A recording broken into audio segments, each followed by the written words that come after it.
প্রেমে বিচ্ছেদ হওয়ার পরে তোমার যদি মরে যেতে ইচ্ছে করে, তাহলে বাড়ির পাশে কোনো হসপিটালে গিয়ে দেখে এসো। মানুষ একদিন বাঁচার জন্য কতই না ছটফট করে। সামান্য অভাবে যদি তুমি দিশারা হয়ে যাও, তাহলে রাতের আধারে রাস্তার পাশে গিয়ে দেখো, তাদের পেটে নাই ভাত, তাদের মাথার উপরে নাই ছাদ, তারপরেও তারা কত সুখী। তুমি কালো চেহারা নিয়ে যদি নিজেকে খারাপ মনে করো, তাহলে অ্যাসিডে পুড়ে যাওয়া মানুষদের দিকে তাকাও। তারা এই অ্যাসিডে পোড়া শরীর নিয়েও সমাজে কি সুন্দরভাবে হাঁটে।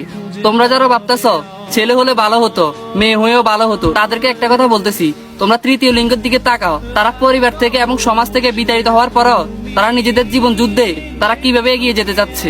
যদি তুমি ছেলে হয়ে ভাবো মেয়েরা লোভী, মেয়েরা টাকার লোভী, তাহলে তুমি তোমার ঘরেই নিজের মায়ের দিকে তাকিয়ে দেখো। তোমার বাবার এই অভাবের সংসারে তিনি কিভাবে না খেয়ে বেঁচে আছে, তারপরেও কখনো বড় লোক কাউকে বিয়ে করার চিন্তা করেনি।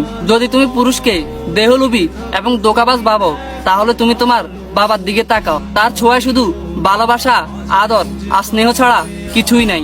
যদি কখনো তোমার মধ্যে অহংকার চলে আসে, তাহলে তুমি তোমার কবরস্থানে গিয়ে দেখো, তোমার থেকেও আর কত অহংকার মানুষ ওখানে শুয়ে আছে, তাদের কোনো খবরও নাই।